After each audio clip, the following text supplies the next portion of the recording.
Durante la etapa de estudios e investigación previos a la realización de este material, una de las fuentes de consulta fue el libro El ferrocarril oeste santafesino, escrito por el rosarino Carlos Alberto Fernández Priotti, un hijo de ferroviarios, al igual que quien les habla.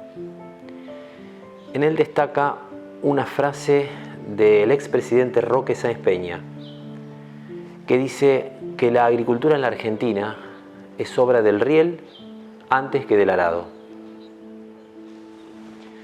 Esa bien podría ser la hipótesis de este documental.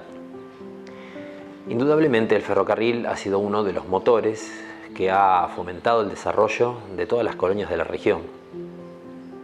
Fue gracias a la perseverancia de un gran empresario de la época que ante ciertos problemas con el ferrocarril central argentino, para concretar un enlace entre Cañada de Gómez o Carcarañá y lo que ya era Villa Casilda, no bajó los brazos y construyó él mismo con capitales privados una conexión directa entre Villa Casilda y Rosario. Encontraremos aquí, además de un poco de historia, muy bien narrada por Federico Antoniazzi, un puñado de testimonios de personas de distintos ámbitos, con distintas funciones, distintas edades, distintas opiniones, pero con un factor común, el ferrocarril y la transformación de sus vidas. De ahí el título del documental: Los rieles, los pueblos.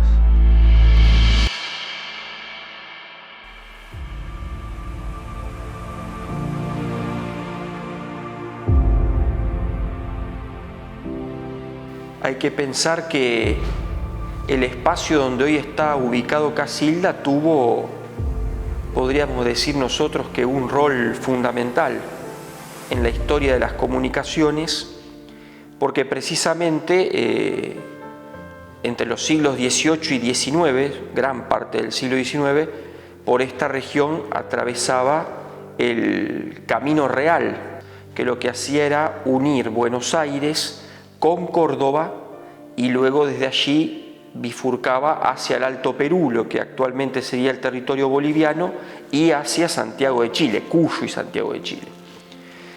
Pensemos que ese camino desde Buenos Aires ingresaba a la provincia de Santa Fe por este extremo sur, ¿sí?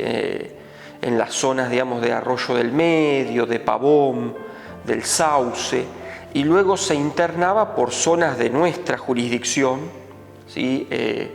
La posta de Manantiales, ahí en las inmediaciones entre lo que hoy es Pueblo Álvarez y Coronel Arnold, y luego ya acá en Distrito Casilda ingresaba a la posta de la Candelaria y cruzando el territorio donde hoy se encuentra Casilda, luego se acercaba hacia lo que sería la banda sur del río Carcarañá por la posta de Gallegos, conocida también como Desmochados, entre lo que sería el distrito Casilda y Los Molinos, y ahí sí, casi digamos siguiendo la costa del río, comunicaba con lugares emblemáticos como por ejemplo el Cantón Acevedo, lo que posteriormente es la Estancia La Cautiva, la posta de Arequito, la posta de Guardia de la Esquina, también fortificada, e ingresaba a lo que hoy sería provincia de Córdoba en torno a la posta de Cruz Alta.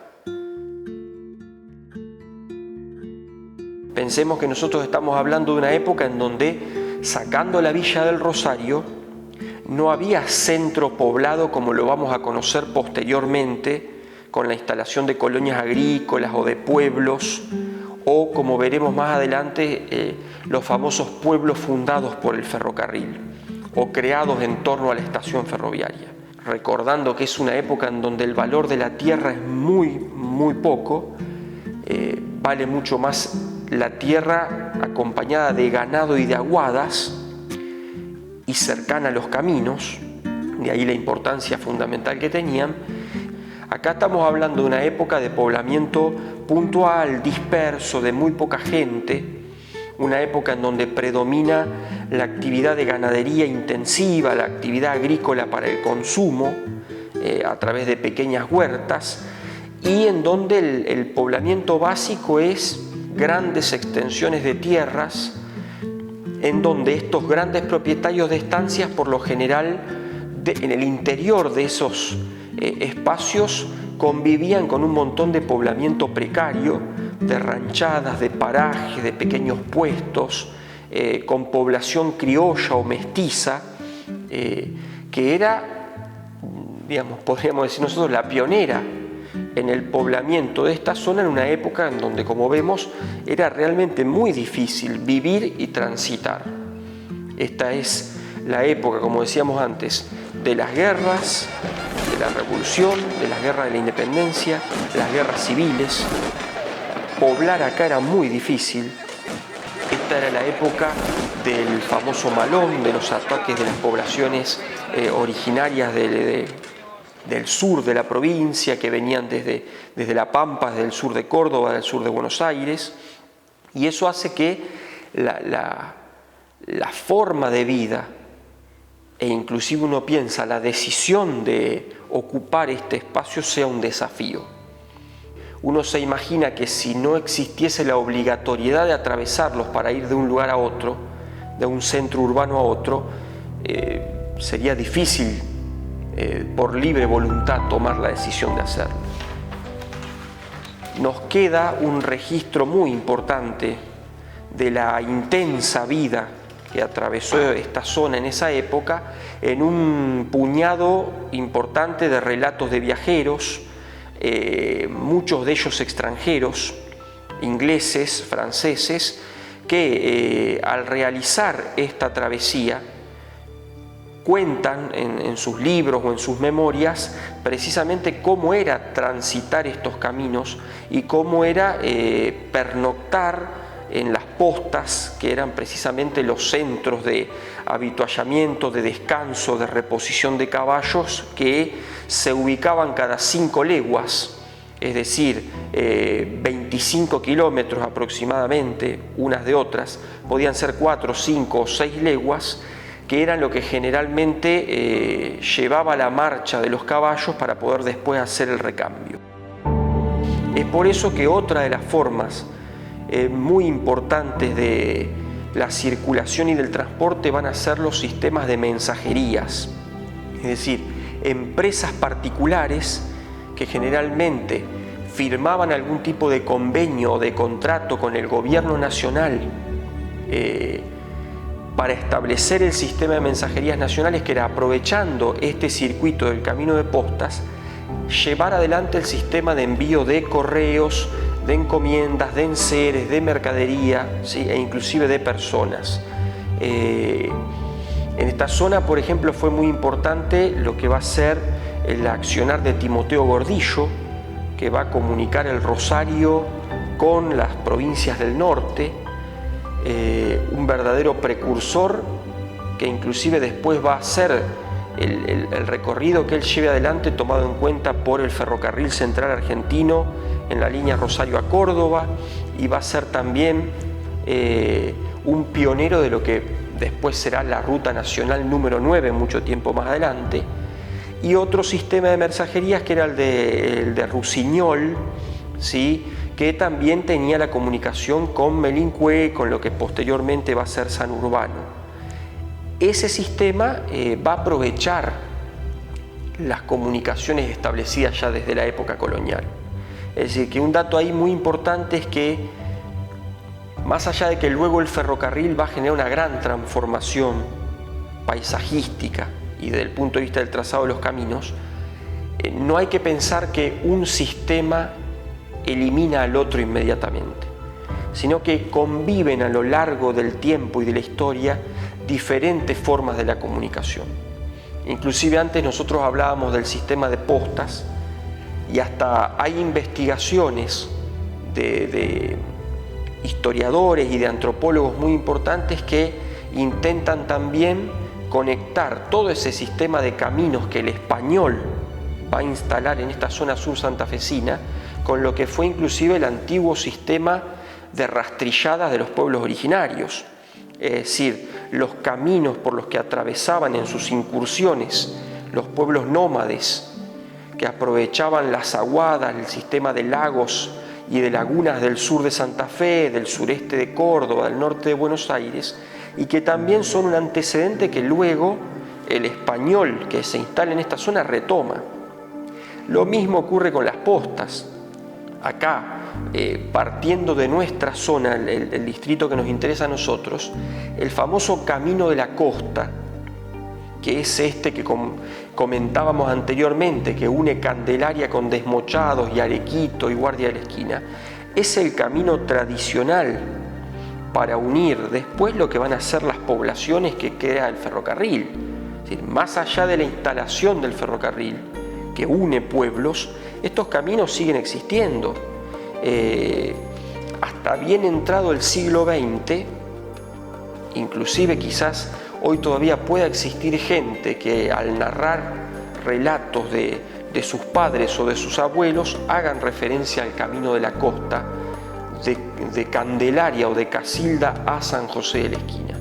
En la difícil situación en que se va poblando todo este territorio, más allá, como dijimos antes, del impacto impresionante del ferrocarril, hay que aprovechar todos estos circuitos que están a la mano, porque son formas de comunicar zonas que hoy nos parece fácil enlazar, pero que en esa época realmente hacer a caballo o hacer en sulky o hacer a través del sistema de mensajerías los 15 kilómetros que podía existir de un pueblo a otro, o los 20, 25, 30 kilómetros de una posta a otra, tienen una dimensión increíble.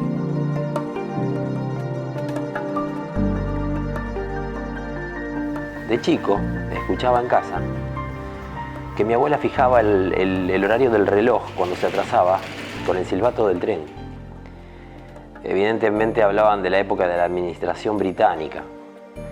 No sé de cuánta verdad puede tener la historia, porque a veces van mutando a medida que van pasando de boca en boca. Pero evidentemente se trataba de una época en la que las cosas se hacían bastante bien. Luego de la batalla de Caseros, el primer presidente constitucional, Justo José de Urquiza, fue quien empezó a plantar los primeros cimientos de traer el ferrocarril a esta región. Urquiza abrazaba las ideas de Juan Bautista Alberdi. Y estos dos hombres se puede decir que fueron quienes dieron los primeros pasos para el tren que cambiaría el paisaje para siempre en la región sur de nuestra provincia. Alberdi escribió: el ferrocarril innova, reforma y cambia las cosas más difíciles sin decretos ni azonadas. Él hará de la Unión de la República mejor que todos los congresos. Hay una fecha que sin duda va a ser clave, que es 1870, en donde coinciden la instalación de la colonia Candelaria, fundada por Carlos Casado Larizal, sobre estas mismas tierras donde hoy está emplazada la ciudad de Casilda, y también la inauguración del ferrocarril central argentino, la línea inaugural, ¿sí?, de Rosario a Córdoba. Los dos episodios también tienen que ser asociados directamente con la importancia creciente que va adquiriendo Rosario y sobre todo su puerto para la actividad comercial y para la actividad de importación y exportación de mercaderías a través de ese puerto. Creo que no es totalmente inexacto decir que la colonización agraria y el poblamiento y la transformación de esta zona son un poco el producto del accionar de esa burguesía rosarina muy pujante que está tratando de diversificar la producción, que está tratando de impulsar nuevas inversiones, y va a haber en estas tierras del sur santafesino y en las tierras que van a ser conectadas por el ferrocarril de Rosario a Córdoba una vía muy importante para esas inversiones. el establecimiento de la colonia Candelaria acá es clave para entender la historia ferroviaria. Pensemos que Carlos Casado compra estas tierras, que eran parte de una inmensa estancia que se llamaba Los Desmochados, le pertenecía a Mariano Grandoli, un terrateniente rosarino. Compra esas tierras en 1865 en un remate, en un momento en donde ya está avanzando el proyecto de instalación del ferrocarril Rosario-Córdoba, que ya es parte del emprendimiento de la empresa inglesa del Central Argentino. Y entre 1865 y 1870 Carlos Casado va a empezar a proyectar y a diseñar la colonia agrícola Candelaria. Es indudable que Casado está pensando en algún momento en algún tipo de conexión ferroviaria con esa línea que está instalándose en el corazón productivo del país. En ese punto hay algunas referencias que indican que Casado piensa en una conexión que uniese el ferrocarril central argentino con Colonia Candelaria.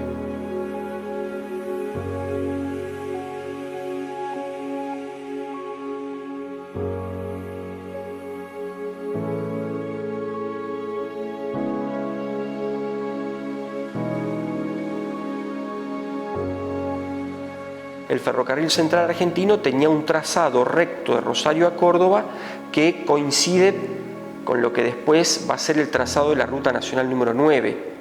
¿Sí? Es el origen de estaciones como Roldán, estaciones como la de Carcarañá, ¿sí? la de Correa, la de Caña de Gómez, ¿sí? Armstrong, Tortugas, y luego se interna en Córdoba. Es decir que la zona o la estación más cercana a lo que va a ser el emplazamiento de la colonia Candelaria es Carcarañá, que después no va a ser posible, y es por eso que nace a comienzos de la década de 1880 el proyecto que también impulsa Casado de crear una conexión directa entre Rosario y la colonia Candelaria, que ya en ese momento tenía su pequeño centro urbano llamado Santa Casilda. Ese ferrocarril es el producto del establecimiento de la colonia Candelaria, de la idea que tuvo Casado desde sus inicios, que era crear una colonia para producir cereal, básicamente trigo y lino, cereal que fuese exportable a Europa a través de del puerto de Rosario. Y hay que pensar también que hay otra fecha decisiva entonces, es el 12 de abril de 1878, que es cuando se va a producir el primer embarque que tenemos nosotros documentado de cereal a Europa, es decir, a Glasgow, Escocia, a través del puerto del Rosario. Cereal que embarca Carlos Casado y que va a ser producto de la cosecha de los campos de Colonia Candelaria, ¿sí? Por lo que sabemos de los campos de Juan Crena, ¿sí? Hoy sería en la zona ahí donde está el camino limítrofe entre el distrito Casilda y Pujato, conocido como el campo Pigosi, ¿sí? Es decir, de ese campo suponemos nosotros que salieron los primeros embarques de trigo, que se llevaban por un camino que había hecho trazar Carlos Casado, ¿sí? Camino carretero, digamos, o se llevaban hasta la estación Carcarañá del Central Argentino y de allí se embarcaban a Rosario. Así que ese fue un poco el epicentro del surgimiento del ferrocarril en nuestra zona. Tener en ese momento una conexión directa Candelaria o Casilda y Rosario creo que fue otro de los grandes triunfos de la empresa colonizadora de Carlos Casado.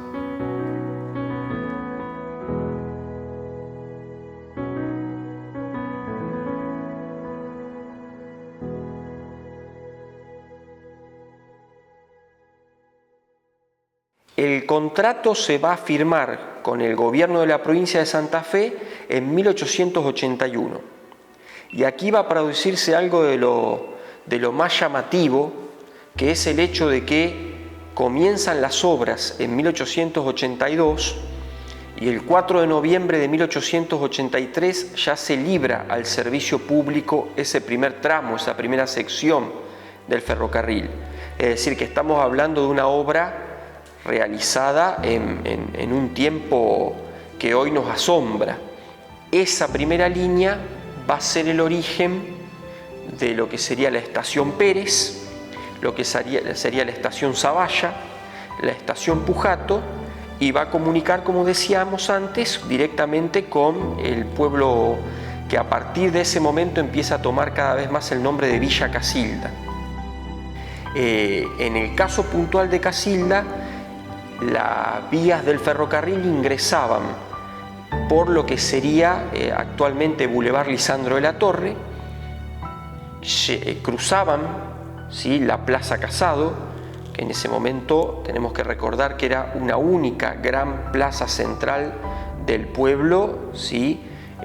No estaban diferenciadas, digamos, las 4 manzanas como vemos en la actualidad, y llegaban hasta la estación que estaba ubicada en la manzana que estaría formada por las actuales calles España, Mitre, Lisandro de la Torre y Dante Alighieri, es decir, para situarnos en donde hoy estaría emplazada la Biblioteca Popular Carlos Casado.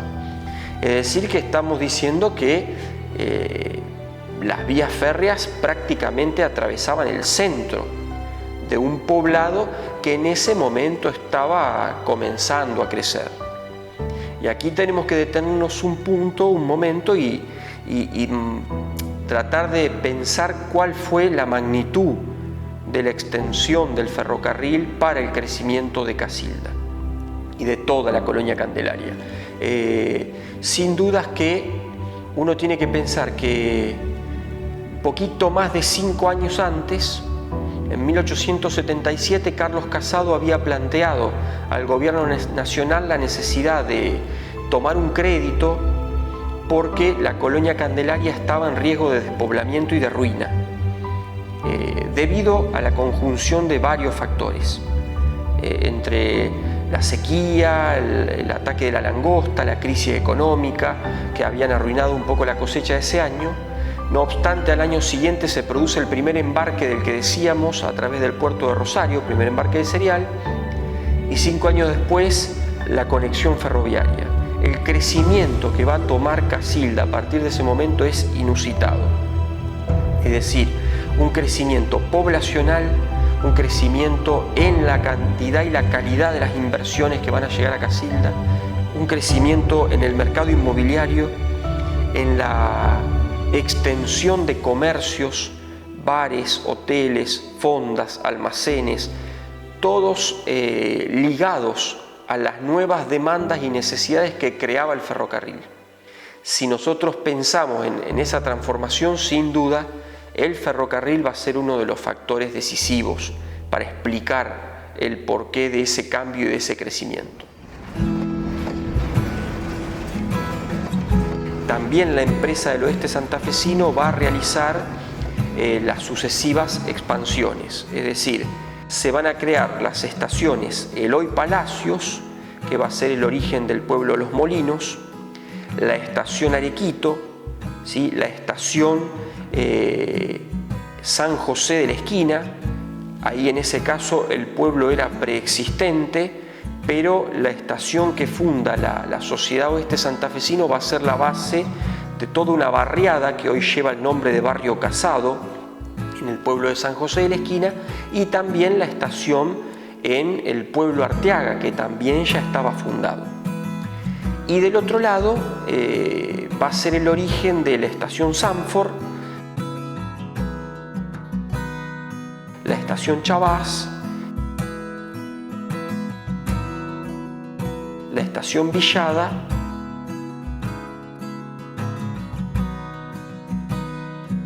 Firmat, y luego va a llegar también a San Urbano, pueblo que ya estaba establecido. Es decir, que ahí hay una combinación entre el ferrocarril oeste santafesino como fundador de pueblos y la instalación también en lugares en donde ya estaban establecidas algunas colonias o algunos pueblos incipientes y prósperos.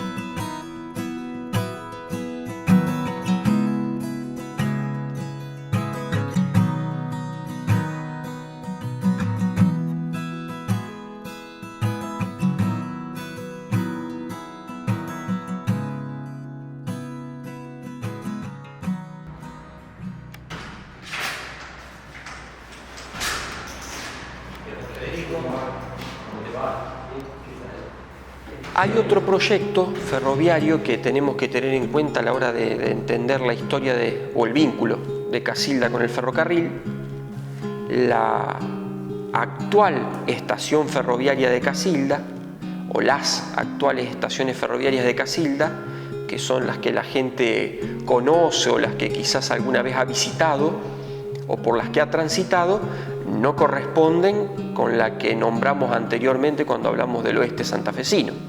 El otro gran proyecto ferroviario que atravesó por el distrito Casilda es parte de la empresa del Ferrocarril Central Argentino, la empresa de capitales ingleses que anteriormente habíamos visto con el emplazamiento de la línea principal Rosario-Córdoba. Bueno, esa empresa entre 1888 y 1889 también va a librar un servicio que une Cañada de Gómez con Pergamino en la provincia de Buenos Aires. En la extensión de esa línea, obviamente va a pasar por Casilda. No va a ser Casilda estación terminal, sí en 1890 ese ramal le va a dar origen a la estación Candelaria que conocemos como la estación Cargas, ¿sí? Todavía en pie, pero no va a generar una estación de pasajeros.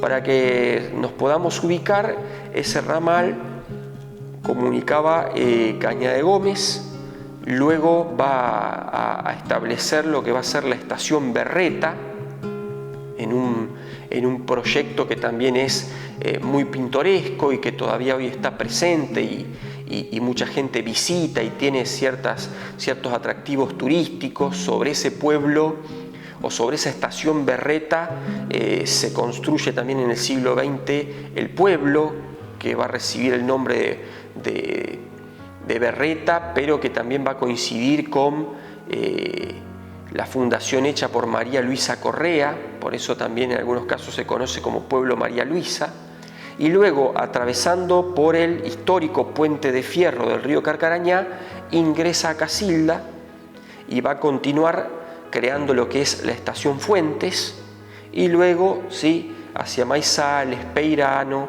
va a llegar hasta Pergamino, como decíamos antes. Luego de la muerte de Carlos Casado, que se va a producir el 29 de junio de 1899, la sucesión, ¿sí?, de Carlos Casado va a decidir la venta de la línea del ferrocarril oeste santafesino a la empresa inglesa del Central Argentino. El traspaso va a generar otra transformación interesante. ¿Por qué? Porque la empresa inglesa va a decidir desactivar, ¿sí?, el antiguo ramal, es decir, ya no va a ingresar por Casilda el tren, como decíamos antes, por el Boulevard Lisandro de la Torre hasta la estación existente.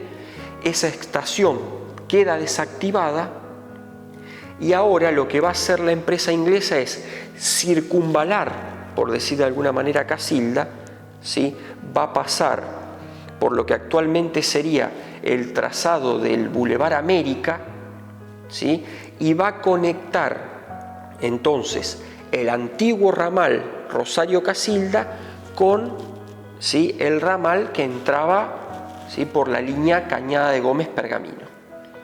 Se va a intentar circunvalar, se va a hacer, de hecho esas obras comienzan apenas se produce el traspaso, y lo que va a generar ese cambio, además de desactivar la nueva estación, es la decisión de la empresa inglesa de empezar a construir una nueva estación de pasajeros, cosa que va a iniciarse en 1903, se va a inaugurar en 1905 y es la estación Casilda que conocemos nosotros actualmente, donde está ubicada la escuela o lo que sería el complejo de arte municipal Benito Quinquela Martín. La primera década, digamos, o los primeros, inclusive las primeras décadas, los primeros decenios del siglo XX van a tener también un impacto, una impronta interesante con la presencia de los ingleses en Casilda. Nosotros pensemos que cuando el ferrocarril oeste santafesino pasa a manos inglesas, los administradores de la nueva empresa son ingleses y por lo tanto va a llegar un contingente de población nuevo y singular. Entonces, sin duda, la presencia de los ingleses va a marcar un poco la idiosincrasia de esos primeros momentos del siglo XX. Los vamos a ver actuar a muchos de ellos en la función pública, por ejemplo, en algunos sectores de la vida municipal. Los vamos a ver actuar también en la vida social. A comienzos del siglo XX, en 1908, se va a fundar el Casilda Lawn Tennis Club. Se van a fundar muchos clubes vinculados a la práctica del fútbol, que también en Casilda van a traer los ingleses del ferrocarril y algunos otros trabajadores del Central Argentino. Si nos ponemos a pensar en la fundación de Alumni en 1907, en la fundación del Club Atlético Central Argentino, que hasta tiene nombre de ferrocarril, en 1910 va a haber ferroviarios. Más adelante la fundación del Club Atlético Aprendices Casildenses, en 1917 tiene nombre vinculado al ferrocarril y nombres de sus miembros inaugurales que también son ferroviarios. En la década del 30 va a haber un primer club atlético ferroviarios, que después, digamos, también va a retomar ese nombre cuando en 1946 se funde el Club Atlético Ferroviario en forma definitiva. Y también nos queda una herencia muy interesante desde el punto de vista patrimonial, que es esa hermosa casa, esa hermosa construcción que está en la esquina de Boulevard Villada y 25 de Mayo, ¿sí? La casa de la administración.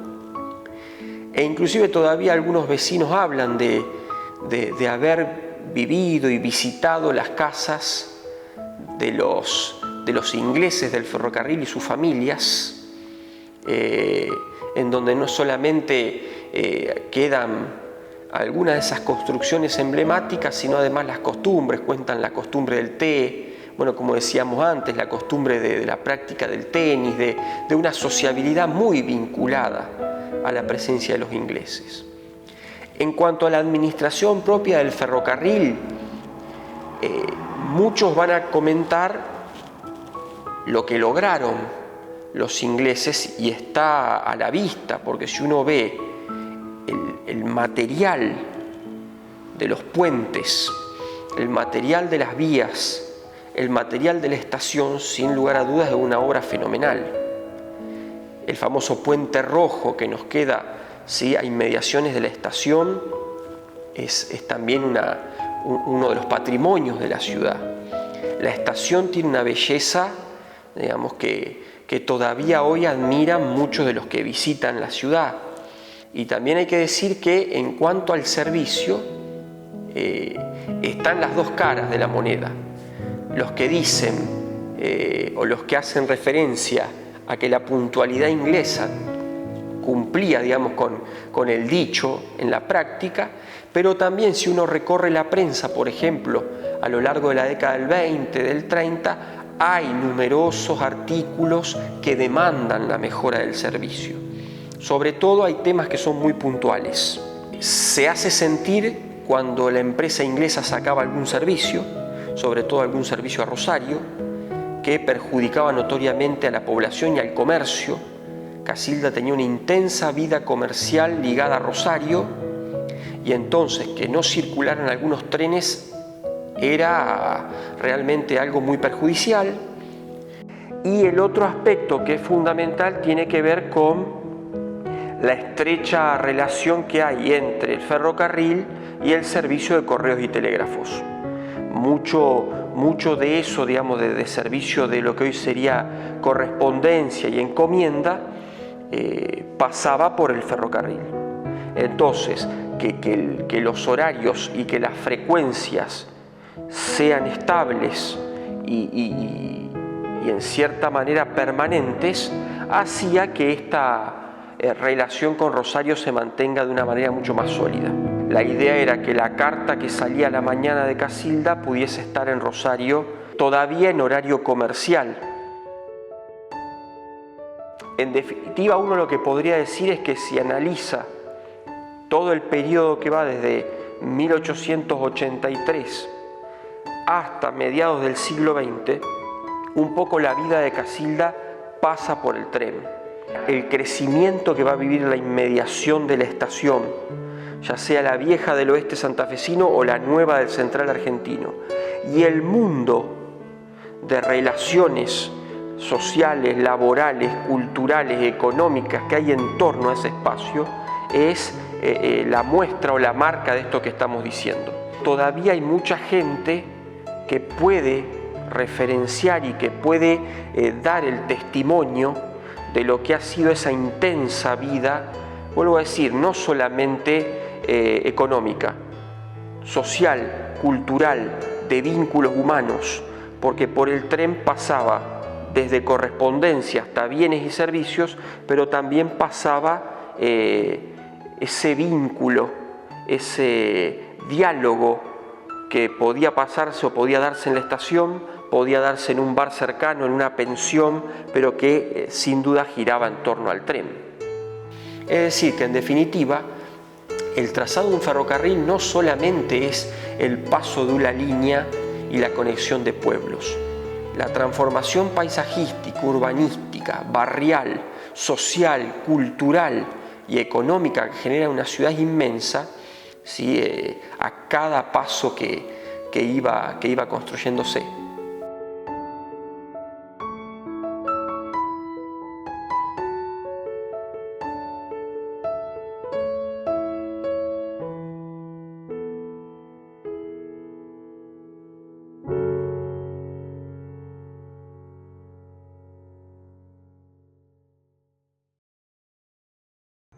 Los conseguimos los ferrocarriles por 2.029 millones de pesos. En el contrato de compra-venta, Miguel Miranda le puso que se compraban bienes directos e indirectos de los ferrocarriles. Fue lo mejor que hubo en mi vida. Trabajé 40 años. Yo trabajé en las vías que se hicieron, se renovaron de Casilda a Arteaga. En el 47-48. Mi papá era verdulero, le ayudaba a repartir las verduras a él. Teníamos las jardineras y íbamos acá, esta cuadra, donde estamos ahora, era la cuadra, trabajamos todos nosotros, no había esto. Después ahí, la calle esa la abrió el intendente Lotich. Y vio todo. La casa nuestra quedó a un costado acá, la casa vieja.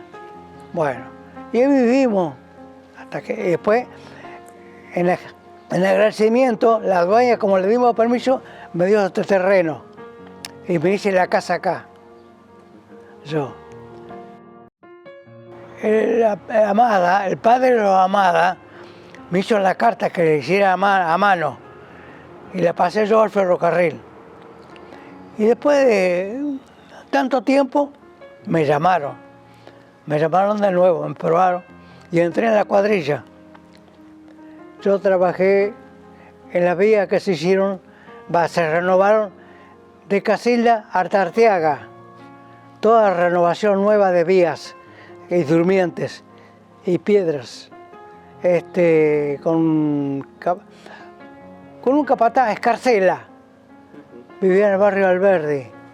Y sí, éramos 20, más de 20 éramos. Y teníamos el campamento en Arequito, todo de chapa.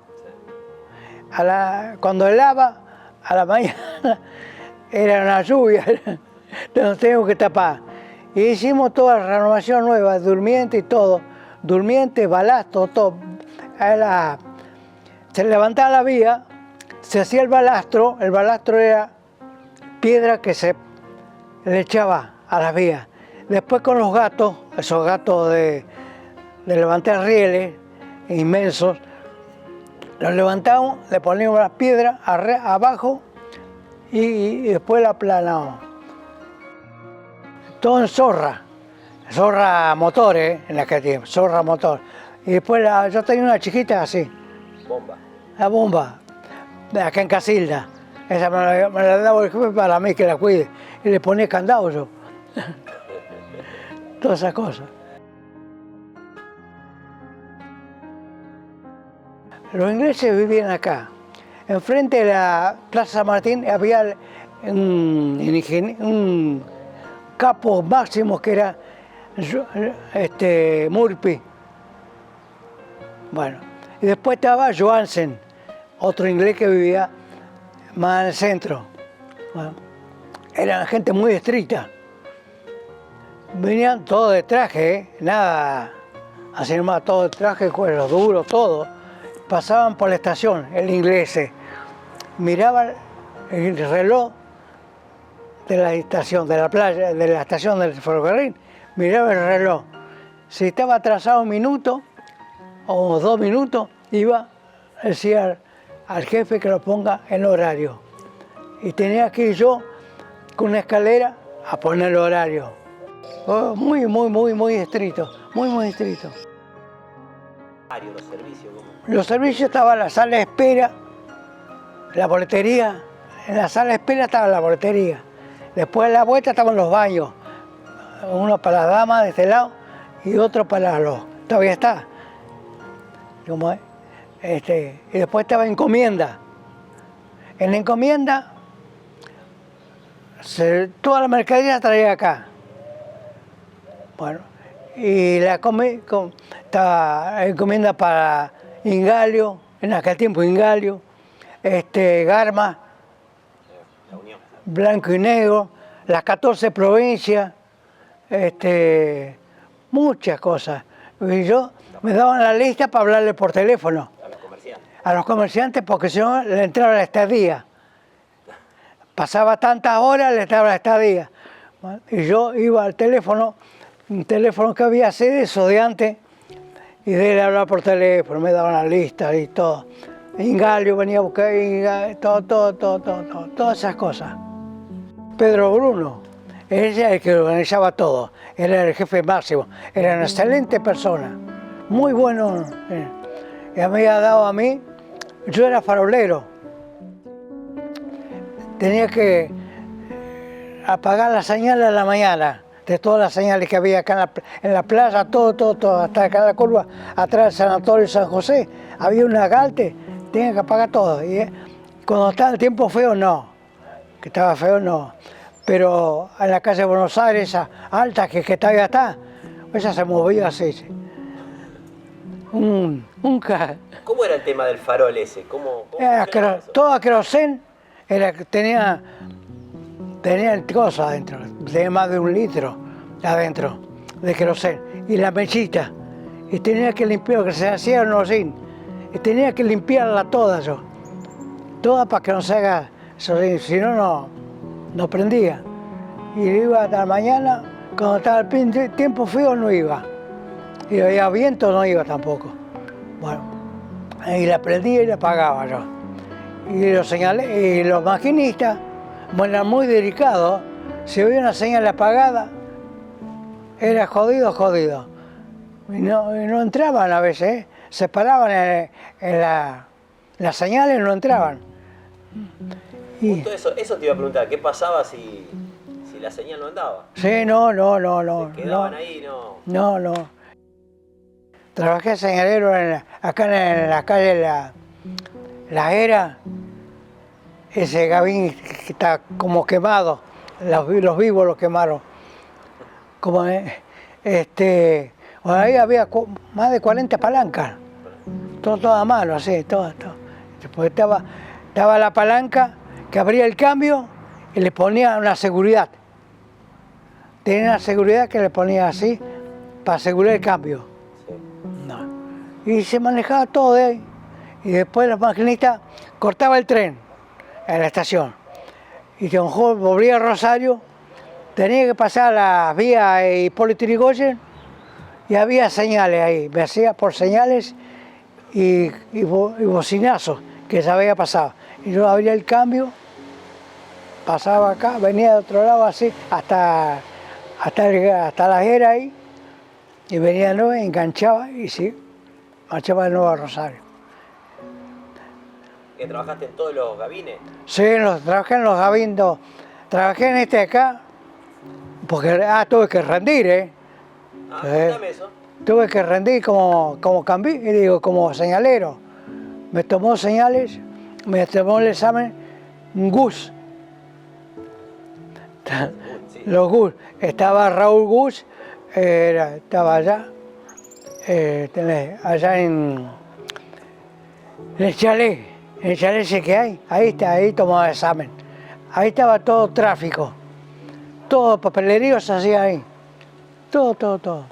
Había unas máquinas poderosas, las Capriotti, italianas, eran poderosas esas. Era velocidad, te temblaba la estación cuando pasaban, mucho peso tenía, pero tenía un poder bárbaro. Iban todas las líneas a Córdoba. Por Cañada de Gómez. Por Cañada de Gómez, sí, Cañada de Gómez, Marcos Juárez, Leones, no paraba en todos lados, paraba en ciertas estaciones, paraba Cañada de Gómez, Marcos Juárez, Belville, 4 o 5 estaciones hasta llegar a Córdoba, sí. Toda a vapor eran, a carbón vapor y a carbón. Todo. Después estaban los coches holandeses, eran unos coches impecables. Eran unos coches los había traído, pero se manejaba con una cosa, vos no querías hablar con así los coches, lo daba vuelta, abría una palanca, lo daba vuelta así, mira. Y claro, las estaciones están, como acá cosa lo usa, acá en Arequito lo usa la cosa como es, la Soledad. Y todas las estaciones, todas así, estaciones muy bien construidas. Vivo, esta estación tiene más de 100 años, no se le ve una rajadura ahí. Hacían muy bien las cosas los ingleses, eran muy estrictos, muy estrictos. Sí, cómo no. Sí, si acá la intendencia se interviniera un poco, podríamos tener un tren de acá a Rosario, con una boletería acá, chao, saca el boleto acá, Pujato, Zavalla, todo así. Dicen que el estado de las vías no es. No, porque corren trenes de carga, así que las vías están buenas. Tenía que tener una cuadrilla para estar como se encuentra. Mira, estaban los bancarios. Ser ferroviario, sí. Los bancarios y estábamos nosotros después, como empleados ferroviarios. Así que casi éramos más nosotros que los bancarios, como ser ferroviario en aquel tiempo. Era muy prestigioso el ferroviario. Lo respetaban mucho, mucho. No te digo, estamos a la par de los bancarios nosotros, en sueldo. Y para mí, ser ferroviario era todo. Todo. Estaba mi familia, después estaba ser ferroviario. Sí, disfrutábamos mucho y éramos muy unidos todos. Y hasta teníamos un club ferroviario. Siendo pibe como cualquier pibe, ¿viste? Jugábamos a la pelota, iba a la escuela. Después, cuando ya tenía edad de trabajar, entré a trabajar en una carpintería. Yo ya sabía, porque había ido a la técnica, a la escuela técnica, algo sabía. Entonces, tuve el trabajo ese. Como hijo de ferroviario, viajaba siempre en tren. Íbamos a Rosario, que íbamos a ver los partidos generalmente, otra cosa. Pero íbamos en tren. El tren no había colectivo, pero para nosotros no existía. Para nosotros era el ferrocarril. Bueno, después cuando ya tuve la edad, yo ya tenía la solicitud para entrar al ferrocarril. Si no eras hijo de ferroviario, no podías entrar a la carrera de conducción, digamos, de maquinista. Entonces, como yo tenía la solicitud cuando tuve 21, 22 años, me llaman del ferrocarril, dejo la carpintería y voy. Ingreso en el ferrocarril. ¿A dónde me ingresé? En San Martín, Buenos Aires. Estuve 3 años allá haciendo lo que hacen todos los principiantes, limpiar y sacar porquería y estar ahí. Bueno, y estuve 3 años allá y después pedí la transferencia, vine a Casilda. Acá en Casilda había un pequeño, a la par de lo que era San Martín, esto era pequeño, un depósito de locomotoras. Esto más o menos te estoy hablando del año 57, ponele 58. Era un limpia cosas, basura. Y después ya tenés que, cuando entras ahí, te toman unos exámenes cada 6 meses. Y después cuando ya tenés una antigüedad más o menos, tenés una capacidad más o menos que estudiaste, la Dirección General de Ferrocarriles te llama para rendir de maquinista. Te toman un examen bastante exigente. Por eso tenía que estudiar en horas libres, porque tenía que cumplir las 8 horas de trabajo. No te daban el lugar para que vayas a estudiar. Hasta que ya, cuando ya vos digamos, ya entraste en la carrera, estás así, rendiste, ya estás disponible al ferrocarril para poder no conducir, sino ser el acompañante del maquinista. Y eso te lleva, qué sé yo, con el tiempo, ser maquinista, porque te van tomando exámenes. A medida que vas aprobando, te van dando la categoría. Cuando ya tenés tu categoría, sos maquinista. Y entonces, o podés quedar en Casilda, o te mandan a Rosario, o te mandan a Buenos Aires, o donde haga falta. Vos tenés que estar a disposición de la administración. El sistema de tracción era a vapor.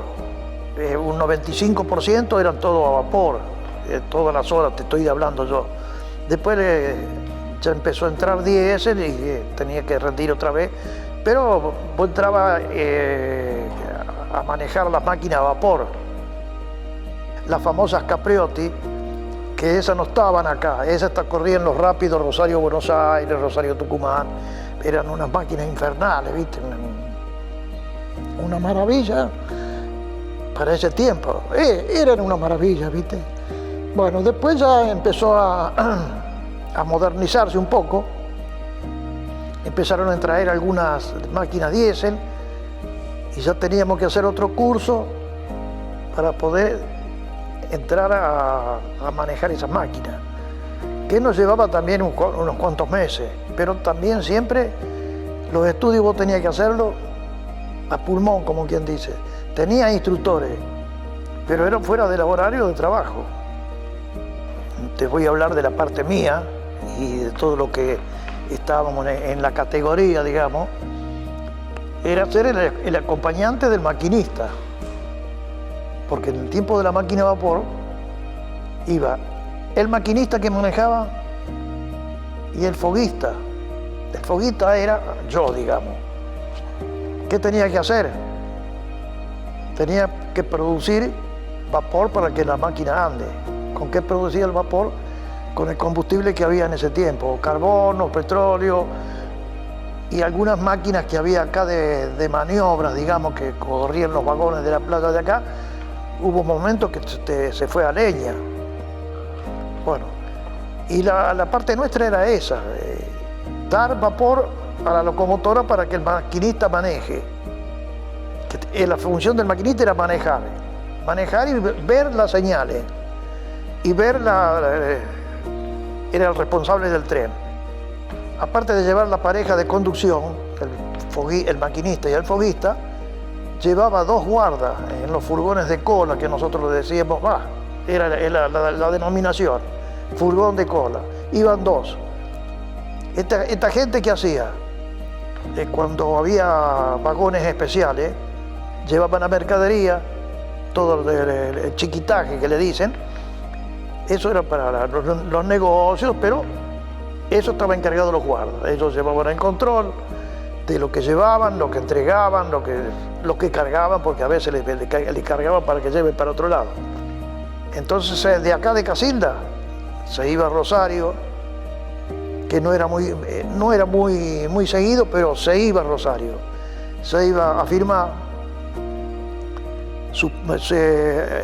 a veces Cañada de Gómez, pero el fuerte de Casilda era firmar Corral de Busto, Casilda, Cruz Alta, hasta Río Tercero. Ya en Cruz Alta nos relevaba otra pareja a nosotros, para que había un montón de personal, pero estaban, ¿cómo te puedo decir? No estaban por estar, estaban porque tenían que estar, porque un tren llegaba, como nosotros salíamos de acá a las 0 horas,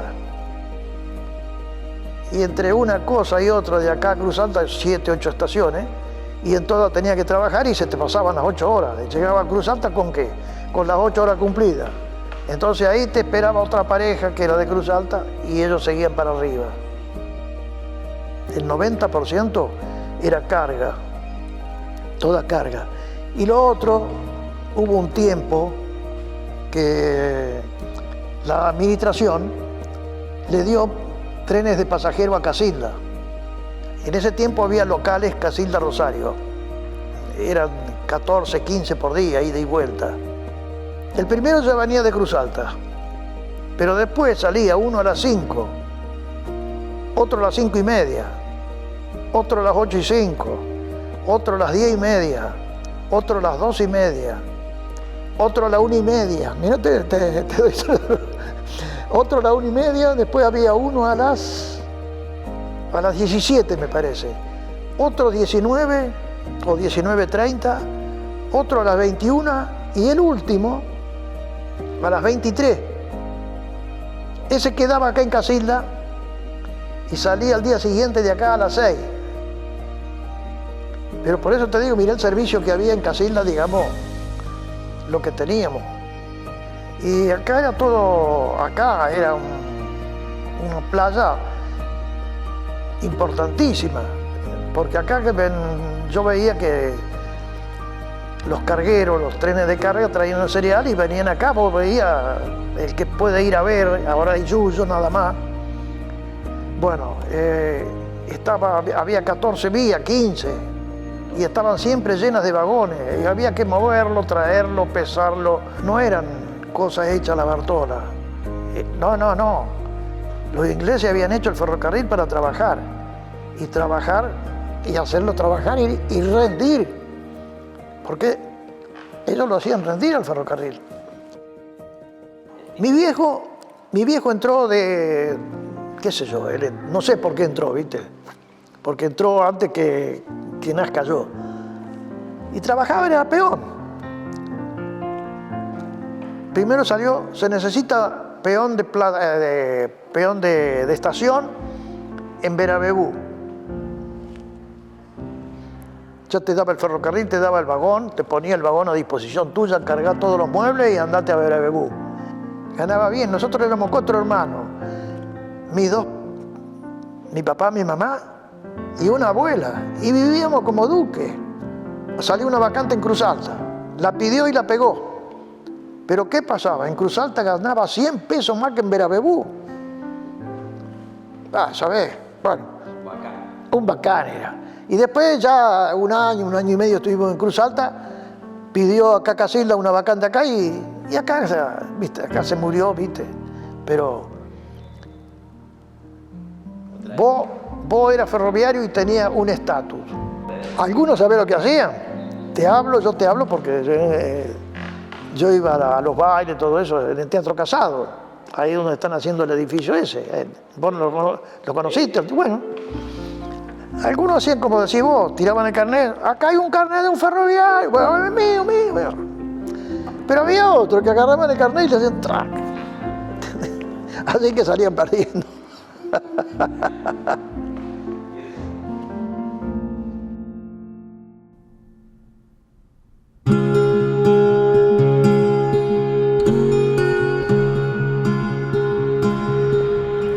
Me acuerdo de mi infancia, de máquinas a vapor y los trenes que venían de Santiago del Estero con o Tucumán con los recolectores de maíz y traían sus camas, todos sus bártulos. De eso me acuerdo en Pujato, acá no.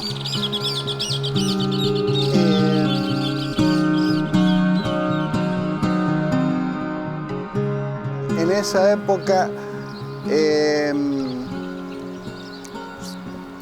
solíamos ir a la estación y ver todo el movimiento. Por ejemplo, los aparatos para vía libre, qué señales se accionaban, para qué servían.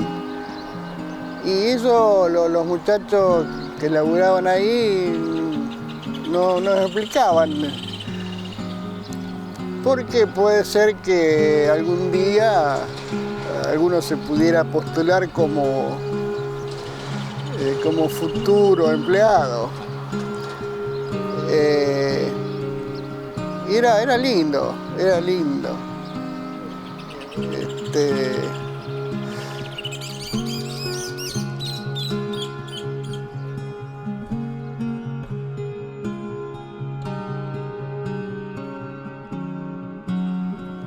Teníamos unos cuantos trenes de pasajeros por día. Viajaba bastante gente y como éramos chicos, pero nos dejaban estar en la estación y ver qué laburo hacían el jefe y los dos operarios que estaban con el jefe dentro de la estación. Sí, o sea, el personal administrativo sería, operativo, no sé cómo le llaman, o le llamaban. Había uno que pasaba a las 6:30 de la mañana para Rosario.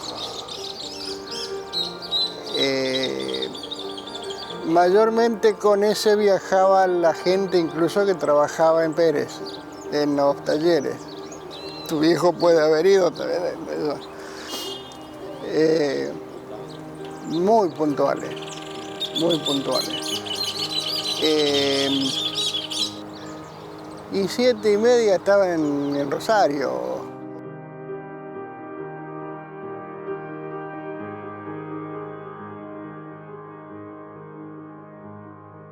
Cuando se terminaron las locomotoras a vapor,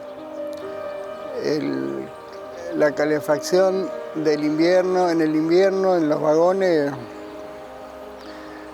no era muy eficiente porque no estaba más el vapor. Le habían puesto unas estufas eléctricas que se proveían de electricidad de un dínamo que tenía uno solo, que tenía cada vagón. Y cuando paraban, evidentemente no se apagaban también.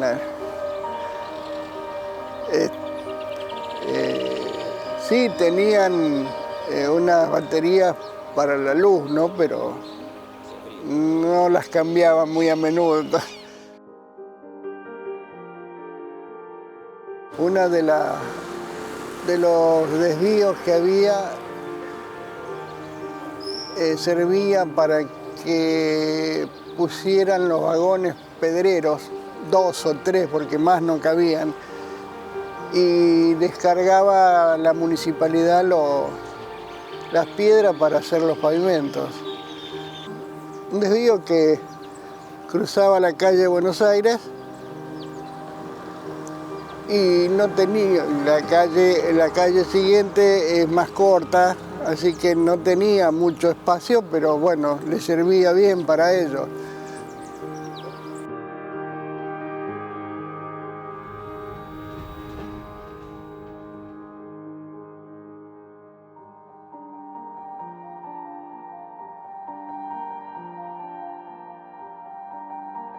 El ramal que venía desde Cañada de Gómez y llegaba hasta Pergamino, ese lo vi funcionar, pero de Pergamino acá, o de acá a Pergamino, pero era de muy poco tráfico. Sí, para llevar la carga hacia Buenos Aires, ¿no? Porque después de Pergamino tenía el ramal de Arrecife, por ahí, por esa zona, y entraban a la capital por, no sé, a lo que hoy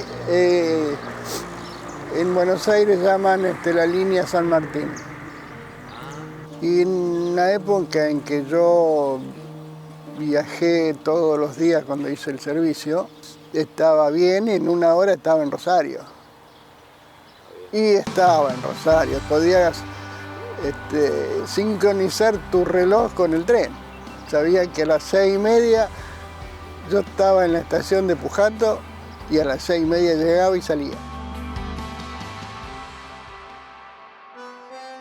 Yo entré a trabajar en el ferrocarril el 3 de abril de 1958. Entré como practicante sin sueldo por 4 meses. Después, cuando rendí todos los exámenes de contabilidad y movimiento ferroviario del distrito Casilda, me quedé de mensajero. Y de mensajero me pusieron en telégrafo hasta el año 1992, cuando se privatizó la empresa.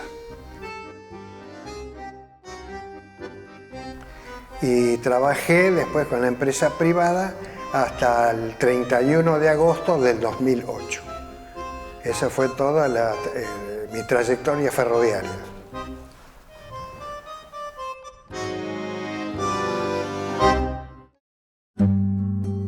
Lo que era Playa Candelaria, ahí se recibían todos los trenes de la línea de Pergamino, Cañada de Gómez, Córdoba y Río Cuarto, y de Rosario. En Casilda se hacía todas las maniobras para clasificar el destino de cada vagón, de acuerdo a la guía.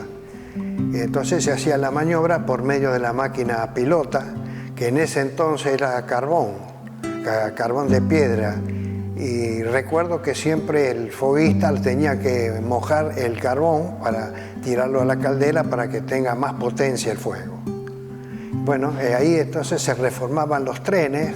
Cuando venía trenes de Hacienda, había que llamar a un boyero que se llamaba, se descargaban los animales por medio de un dummy. El dummy es un vagón que es rotativo, que para bajar a los animales al brete, donde ahí el boyero les daba agua y comida a los vacunos.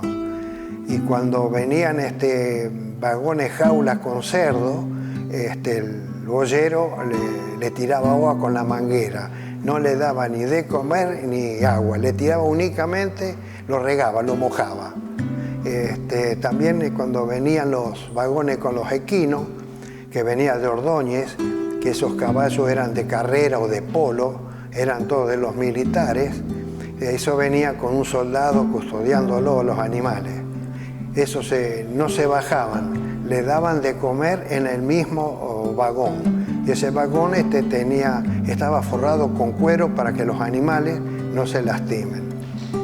Y bueno, entonces, como decía antes, se formaban los trenes de acuerdo al destino. Todo, por ejemplo, cargas que iban para el lado del Retiro, Pergamino, se ponía en el tren que iba para esos lados.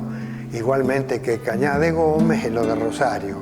y en Casilda se pesaban todos los vagones cerealeros. Es un trabajo monótono de formar trenes.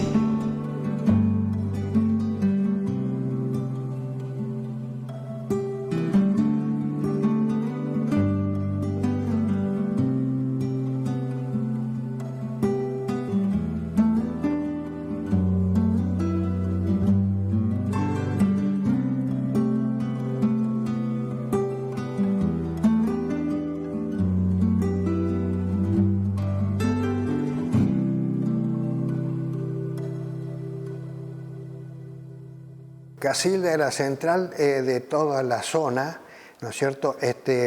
La oficina de vías y obras estaba en Boulevard Villada, esquina Vicente López. Creo que el edificio está todavía.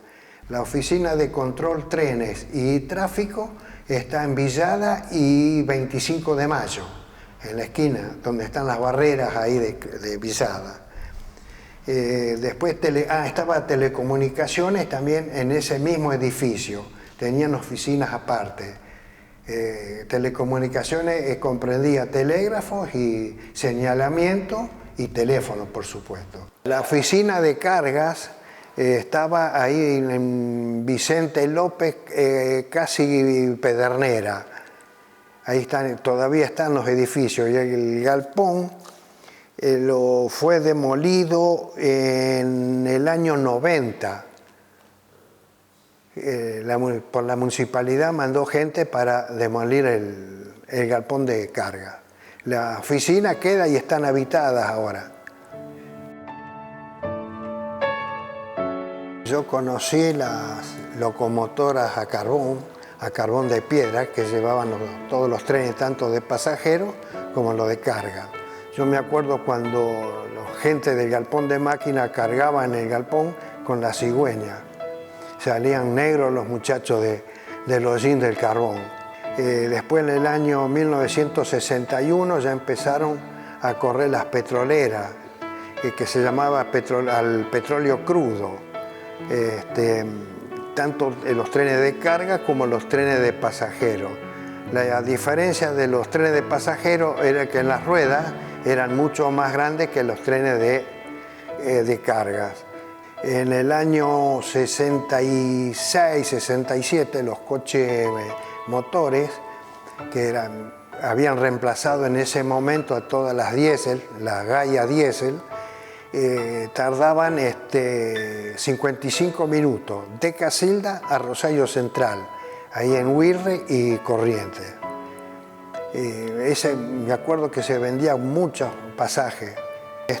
Los trenes de pasajeros de larga distancia, de Rosario a Córdoba y Rosario a Río Cuarto, se sacaron en el mes de septiembre de 1976.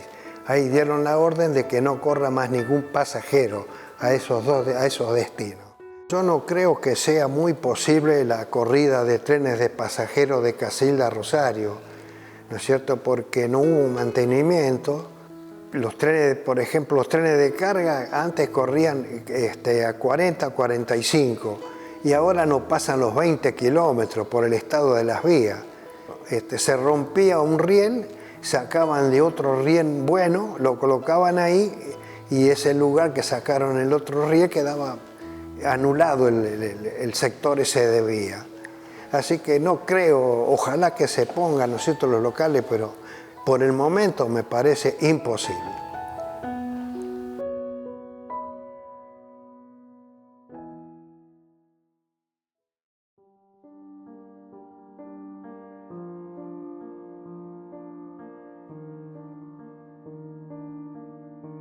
Bueno, yo te voy a contar de que vengo de una familia ferroviaria. Mi viejo fue ferroviario hasta el año 60, 61, no recuerdo bien, que fue una huelga grande que hubo. Él trabajaba en los talleres de Laguna Paiva. Laguna Paiva era una ciudad y es una ciudad de ferroviario. Vos veías a las 2 de la tarde cuando tocaba la sirena, que era para que salga el personal, todas las blusitas blancas, cosas. Cuando trabajaba mi viejo, llegó a tener 3.000 empleados. era un orgullo para todo y el ferroviario era el que estaba bien, era como decir un médico en ese tiempo. Yo tenía 7 años cuando pasó esto de la huelga y los perseguían. En la Unión Ferroviaria se encerraban y los militares los agarraban y los llevaban. Y mi viejo y mi tío tenían mis abuelos en un pueblo que se llama Cachastacito, a 24 kilómetros, y se fueron para allá, dispararon. Nos quedamos ahí, pero yo hasta los 7 años me acuerdo, tenía 7 años cuando nos vinimos a Cachastacito. Crecí, fui a la escuela, hice la primaria, la secundaria no la pude hacer porque estaba lejos de la ciudad. Yo quería entrar al ferrocarril y tenía un familiar que trabajaba en la policía ferroviaria, porque antes estaba la policía ferroviaria y la federal. Y me hizo los trámites para entrar de aspirante de foguista, se llamaban. Y me salió un trabajo acá en la zona de Alvear, donde está la General Motors, en una granja. Me vine a trabajar ahí. Cuando vine a Alvear, me llaman de allá que estaba para ingresar de foguista. Y no quise volver porque ya estaba bien acá y a punto de casarme, de cosas. Y entonces estuve trabajando en Alvear. Yo venía acá a pasear a Casilda y me gustó. El hermano de mi señora, que era albañil, y me propuso de venir a trabajar con él, que había mucho trabajo, y me vine.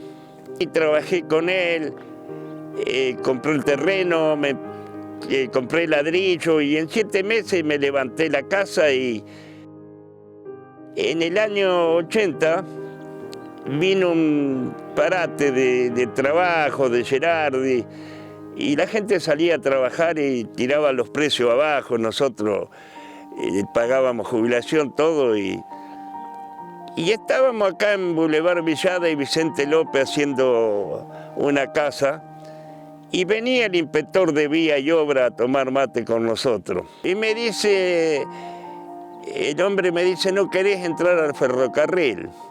Un tal Marque.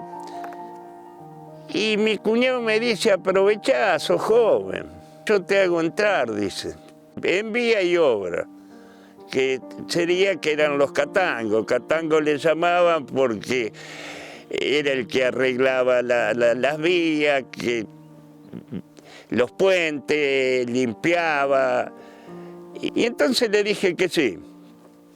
Y me llamaron. Y entré, claro. Uno nuevo entra. Pero yo acostumbrado a trabajar, ellos siempre buscaban gente que trabajara en el campo, gente en trabajo rudo. Y bueno, y trabajé 1 mes, trabajé 2, y cuando se cumplió, un día trabajamos todo el día, hacía un calor, me llama el capataz, a mí, a otros que habíamos entrado, y nos dice, muchacho, dice, tengo la mala noticia de decirle, dice, de que se terminó el contrato. Y bueno, qué sé yo, una tristeza, un coso, porque ya uno se había acostumbrado, y con los compañeros y todo, y yo decía, ¿cómo no nos avisó antes? Trabajamos todo el día con un calor impresionante, y cuando vinimos no hubiéramos trabajado tanto. Pero es cosa que uno dice. Tenía el nene que era chico, tenía 2 años más o menos. Y bueno, le digo a mi señora, me dice, ya vamos a ver qué hacemos, le digo.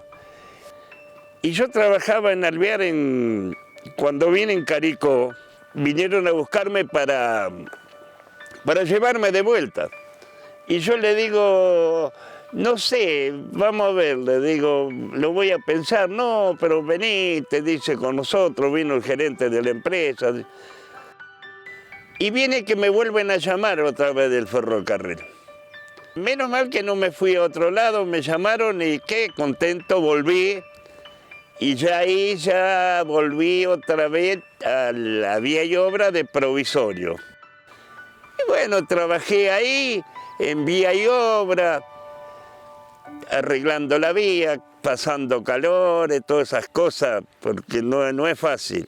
Me acuerdo que hubo una inundación grande acá en el puente del río, acá en La Juanita, estaba todavía La Juanita, un bolicho que había, y salimos La Zorrita a recorrer, y el agua había desplazado un poquito el puente, que pasamos el puente de fierro y el agua casi tocaba arriba. Y viniendo para el lado de Casilda estaba todo inundado, había heladeras, sillas, cajones de cerveza, de todo de ahí de La Juanita, se había inundado todo. Y la escuadrilla que teníamos nosotros, cuando yo éramos alrededor de 30 empleados. Me acuerdo de toda la gente, Dillac, como el Chulo Dillac, como Mancuso, Sequeira, Ávila, Llano, me acuerdo de algunos compañeros. Chulo Dillac como era el cocinero, llegábamos a tal kilómetro y cada kilómetro había una mesa para descarrilar la zorra porque se venía el tren y ahí se armaba la carpa, comíamos. El Chulo Dillac como cocinaba para todo. Enganchaban 3 zorritas, en la zorrita íbamos 4 adelante y después herramienta y los otros atrás. Y después viene que se jubilaba en tráfico mucha gente, iban a tomar señaleros, cambistas, peones. Y entonces me pasaron a tráfico. Pasé a tráfico de peón. Peón era acá en Candelaria de hacer los mandados, de hacer la limpieza en Candelaria, en la estación, de ir a llamar a los maquinistas porque paraban acá, en el hotel que no me acuerdo que estaba acá en Vicente López, y era, no me acuerdo el nombre, Liborio me parece. Y de noche había que ir a llamarlo, que tenían que tomar servicio porque dejaban el que venía en el tren. Salió una vacante de señalero y había que concursar, había que rendir y todo, y rendí para señalero y para cambista. Me sale la vacante de señalero allá en el Gavín 3. La había pedido, sí, pero no me gustaba porque estaba encerrado. Y yo me gustaba andar afuera, andar en el campo, Había otro muchacho que había pedido y no le había salido, y el inspector me dice, mira, dice, déjalo al otro muchacho que vaya de señalero y vos si te vas de cambista. Así que me fui de cambista. Era capataz cambista relevante de licencia. Relevante de licencia es que tenés que salir a todos los pueblos, a donde te precisen. Cuando sale la licencia, el que está en el pueblo ese, tenés que ir a relevarlo. Entonces hablé con el inspector y mandaba otro. Yo no quería porque tenía que parar allá, estar toda la semana lejos de la familia y no quería, tenía el viático, pero nada. Yo aparte, después que terminaba de trabajar en el ferrocarril, hacía trabajo de albañil para adelantar mi casa, todo eso. Que tenía muchos clientes y sábado, domingo trabajaba, así me levanté en mi casa. Trabajé con el Pata Estrano, trabajé con Lucci, el Poro Giaconi, Craya, Basso, Lescano, se lo dije, Migliarino, Llano, Gutiérrez, todo, más o menos me acuerdo de algunos muchachos, el gringo Lucci, toda gente que nos enseñaba a trabajar, y era peligroso, porque había que entrar adentro del tren con el tren en marcha, enganchar, desenganchar, pero uno se hace. En Candelaria estaba apuntador, el auxiliar, peón, capataz cambista y 2 cambistas, revisador de vehículo, y estaba el mecánico que estaba en el galpón de máquina, pero cuando se precisaba se llamaba que reparar, que era Rubén Molina. Y el último tren que yo vi de pasajeros fue en el año 82, cuando fue el conflicto con Gran Bretaña por las Malvinas. Acá paró un tren cargado de soldados que iban a las Malvinas, que iba vía Pergamino, venía de Rosario, todos muchachitos jóvenes, correntinos, chaqueños, estuvo parado acá en la playa y la gente se amontonaba, le traía comida, le traía gaseosa, jugo, aplaudían y esos chicos fueron y después lamentablemente algunos habrán vuelto, otros no habrán vuelto, porque es así.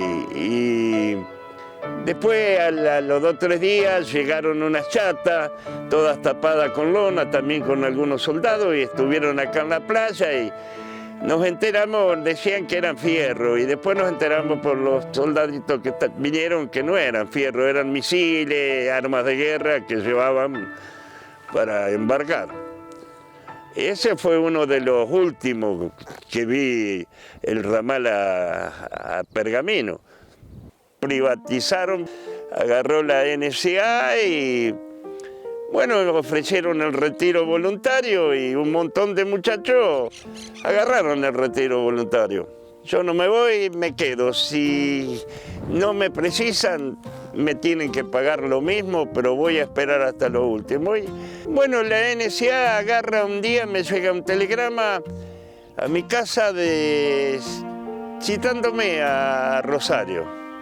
Y me ofrecieron trabajo en vía y obra, me ofrecieron en la oficina y en vía y obra. Y yo me gustaba siempre el campo, andar por ahí. Y acepté en vía y obra. Así que con la NSA empecé en el año 94, no me acuerdo si 92 o 94. Ya acá no era Catango, se llamaba ingeniería. Acá había un descarrilo y parábamos en hotel. Había que levantar el tren, sí o sí.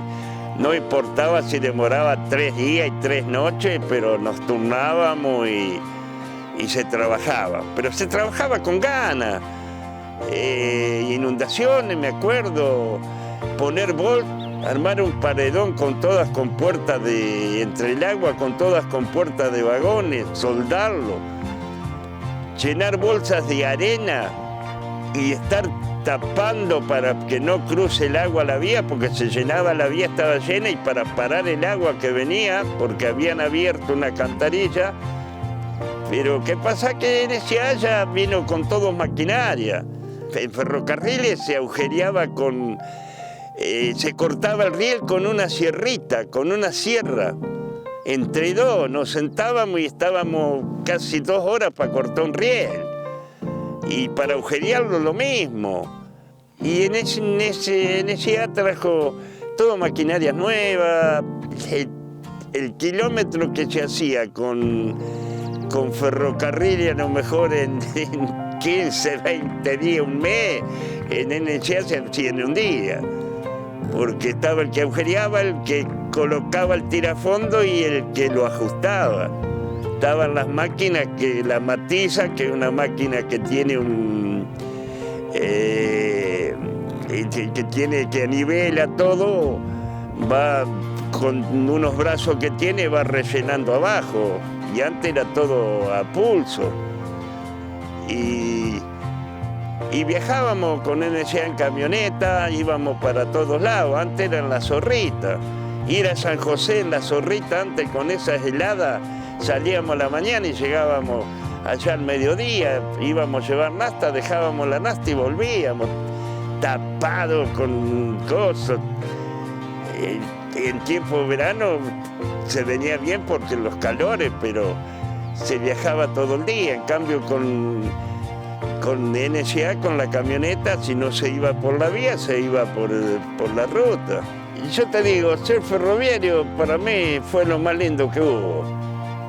Mis viejos, mis tíos siempre decían, el ferroviario te tira, no sé si la ropa azul, el olor a transpiración, no sé, te digo que no sé explicártelo.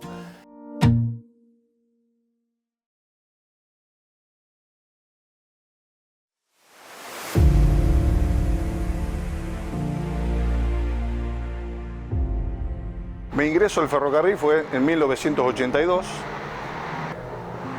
hijo de ferroviario, mi abuelo fue ferroviario, y bueno, fue ese lapso sanguíneo que me impulsó a ingresar a la empresa.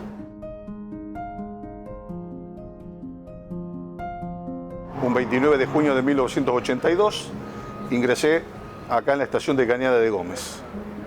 Ingresé como peón de plataforma. Después estuve trabajando de guardabarrera 6 meses y 1 año de cambista. Cambista es el personal que ejecuta las maniobras en las playas mismas. Las playas de maniobra, como acá en Cañada de Gómez, tenemos 5 playas otorgadas de maniobra. Patio A, patio B, patio C, desvío norte y desvío sur. ¿Qué hacía el cambista? La ejecución de maniobras, desenganches y enganches de vagones y vehículos, llevar las locomotoras a su depósito principal para abastecer de la misma, tanto sea de agua, de aceite, combustible como de arena. En 1984 me llaman para hacer el curso de aspirante a conductor. Ese lo hice en Rosario, en la Escuela Técnica de Rosario, por el cual trabajé 1 año y medio en esa seccional en Rosario. Después por vacante asignada, en el año 85 vine de preconductor a la base Cañada de Gómez. Y después en el año 1990 me llaman para hacer el curso de conductor. Ya ahí cambia un poco el asunto. Ya se estaba palpitando la privatización del ferrocarril y en el año 1992 pasa del Estado a manos privadas. Para ser exacto, un 23 de diciembre de 1992. He trabajado un servicio, que fue el último que hice en ese ramal, que más que ramal es la verdadera vía principal. ¿A qué le llamamos la vía principal de Cañada de Gómez a Casilda? Son los 373 kilómetros que separan Retiro con Cañada de Gómez, pasando por estaciones y puntos de relevo muy importantes como Peirano, Pergamino, Bagues, El Empalme, Capilla del Señor, para enlazar a Victoria y de Victoria a Retiro. Y Casilda, una de las secciones donde la maniobra también ejercía un punto clave. Por ejemplo, Casilda, como Cañada de Gómez, son estaciones de cabecera. ¿A qué le llamamos estación de cabecera? Reforma y forma de trenes. Por ejemplo, venían trenes de Villa María y había que despacharlos para el lado de Casilda. Bueno, acá se ejecutaban las maniobras y se disponía de una locomotora para llevar una formación asignada. Desde Cañada de Gómez a Casilda y estaciones, por ejemplo, si había que llevarlo para el lado de Fuentes o el lado de Peirano.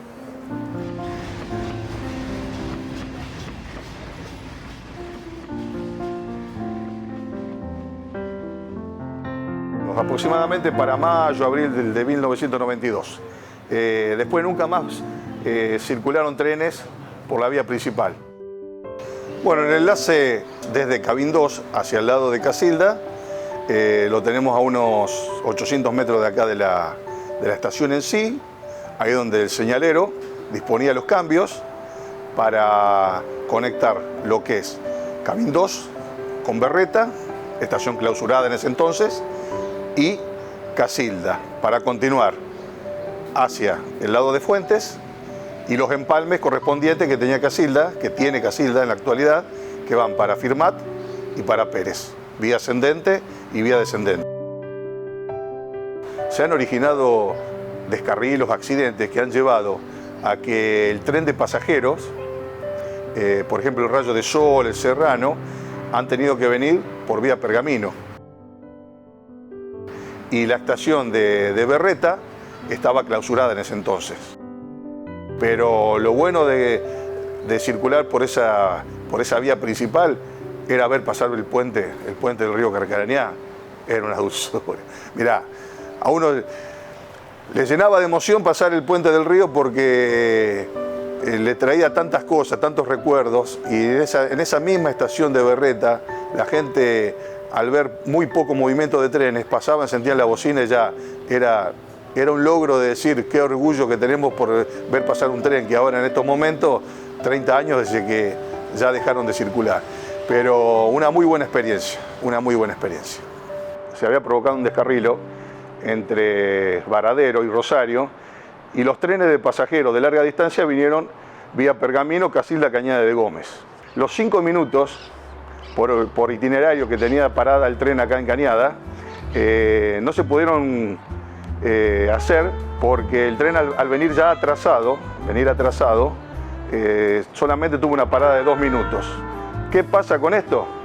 Había justamente un muchacho, un changarín, y ahí viene la anécdota, que sube al tren para vender, eran las 17:30 horas, sube el changarín para vender unos pan caseros, unas facturas, y bueno, él no le dio tiempo porque al realizar su venta, el guarda despacha el tren. Y yo justamente, como era ayudante de conductor, veo la seña del guarda, tocamos el silbato y salimos desde Cañada para rumbo a Villa María. Y en ese interín, que el tren parte, este muchacho se larga del tren en movimiento. Y bueno, cae, se largó en el sentido de la marcha del tren y aterrizó en la plataforma, que fue ayudado por el auxiliar de turno en ese momento. Así que bueno, esa es la historia que podemos contar. Hay muchas más, pero esa es una de las historias que más me pegó. Después me enteré que tuvo solamente unos raspones, unos golpes, pero son una de las tantas cosas que hemos vivido acá en el ferrocarril en Cañada de Gómez, que yo he vivido personalmente, entre las historias que están entre Cañada de Gómez, Casilda y Pergamino.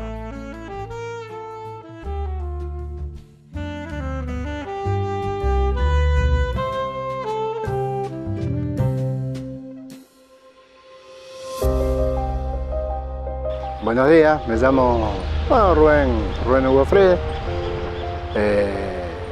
fui maquinista, estoy ahora, Dios gracias, bien jubilado, tranquilo.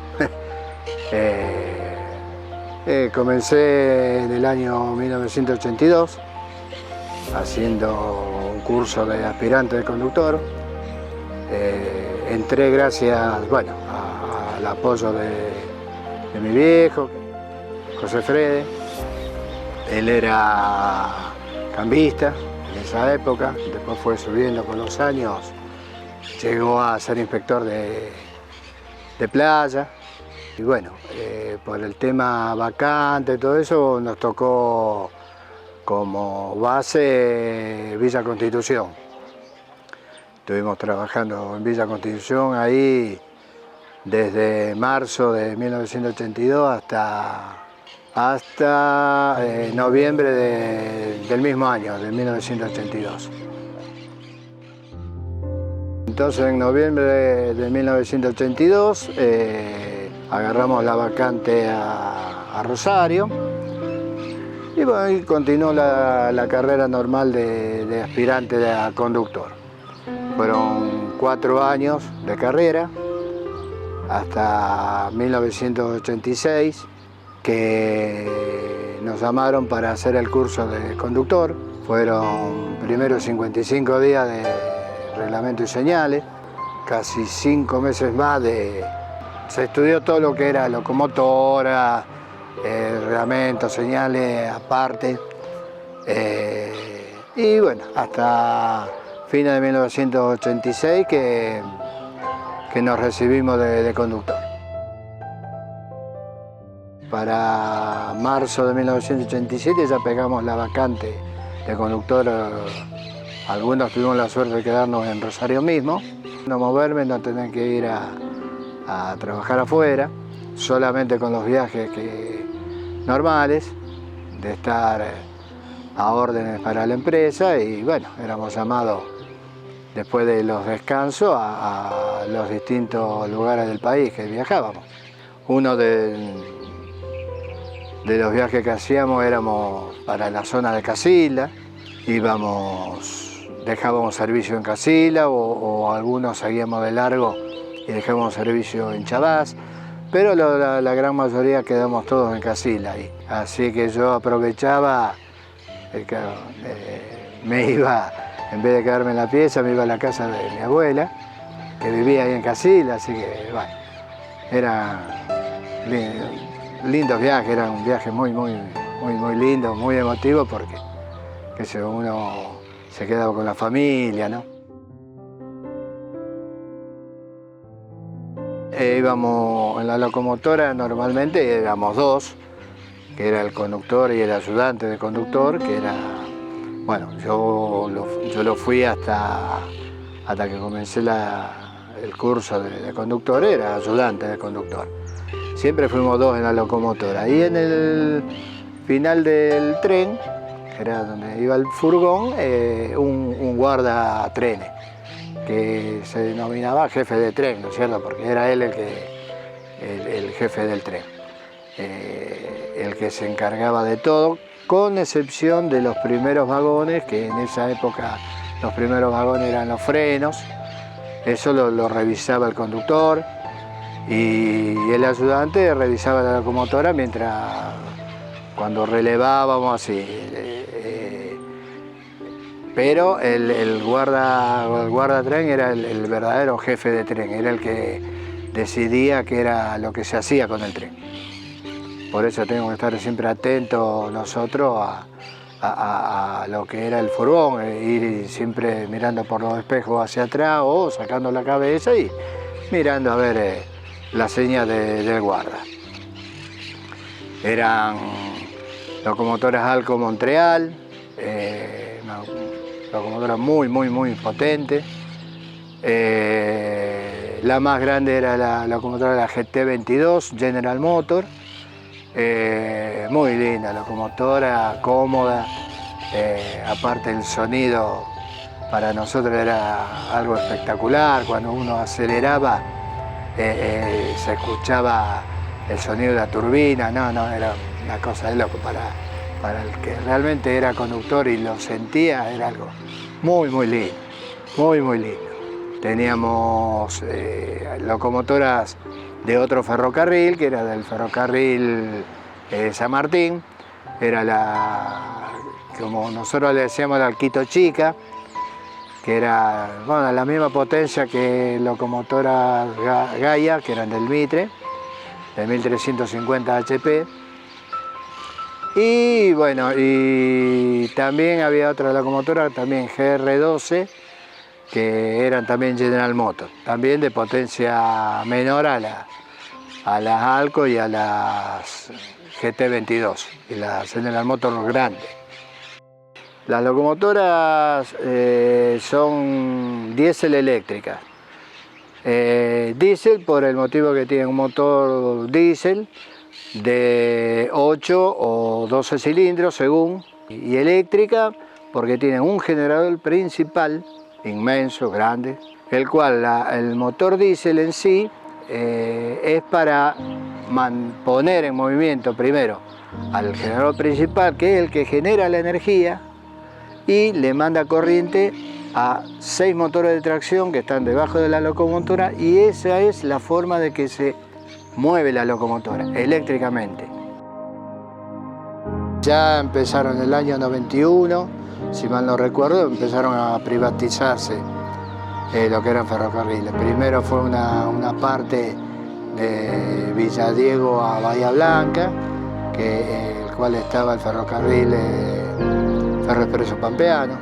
Después se privatizó el ferrocarril Mitre, que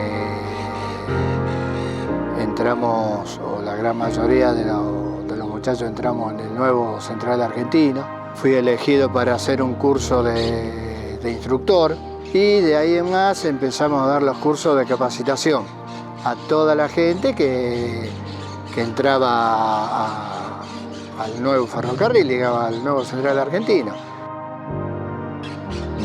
Me trasladaron a la localidad de Ferreira, provincia de Córdoba, que es la entrada. Estuve como asistente de superintendente.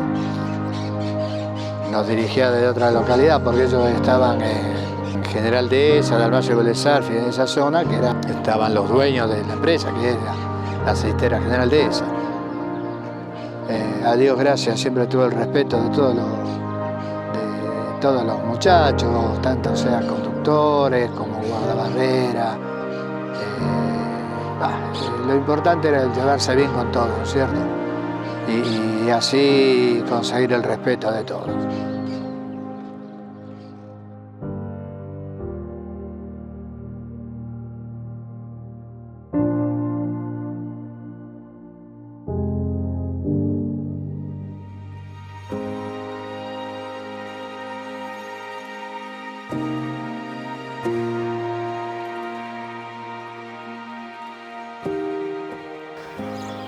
Empezaron a decaer en la época de Frondizi, Plan Larkin.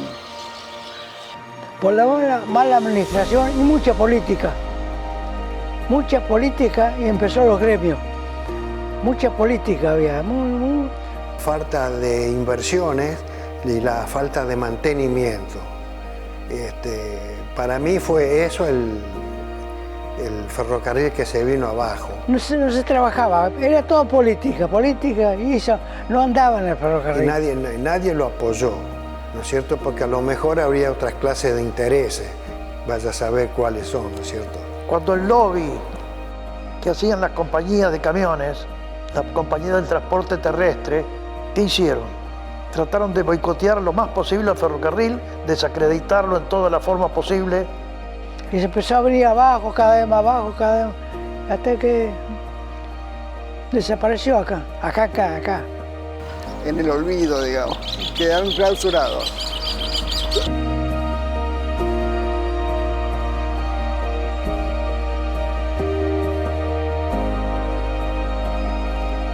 No te puedo decir que era un chiquero, pero se parecían mucho, ¿viste?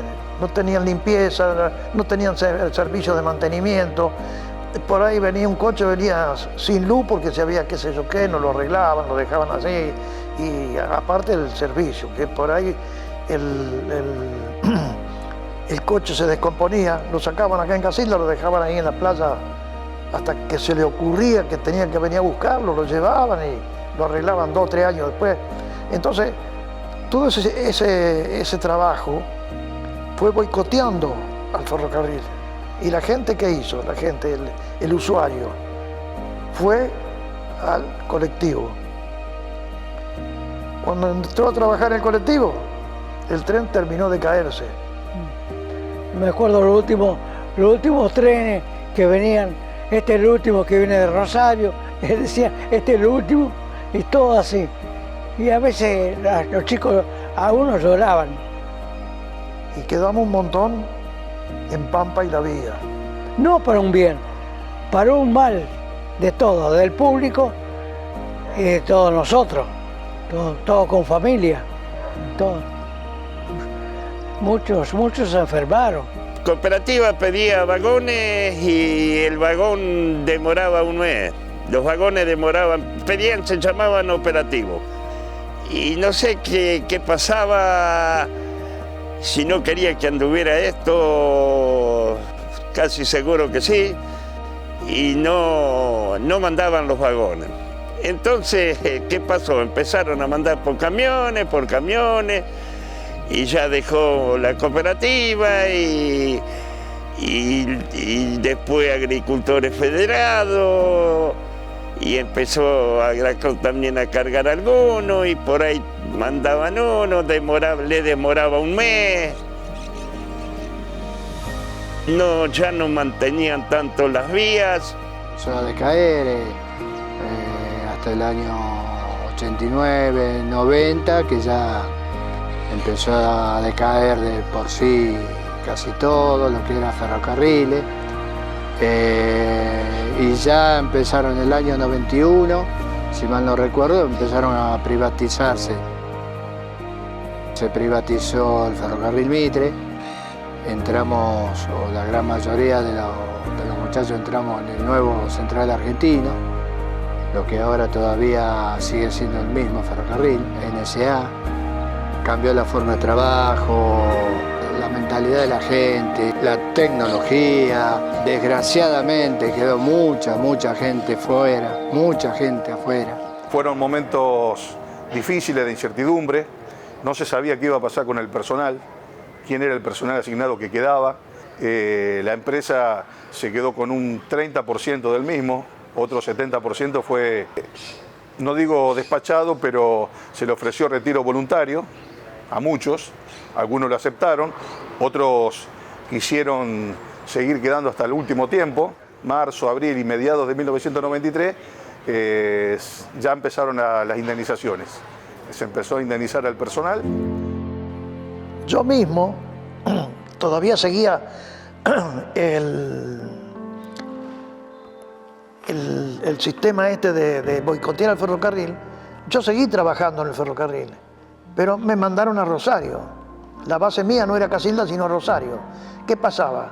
Tenía que viajar todos los días. Tenía que tomar colectivo, viajar en colectivo e ir a tomar servicio a Rosario. Y eso después llegó al punto de que muchos renunciaron, otros llegó la jubilación y le dijo, quédense con el ferrocarril y hagan lo que quieran. Y así pasó. Y ese fue todo el desastre, porque había intereses creados.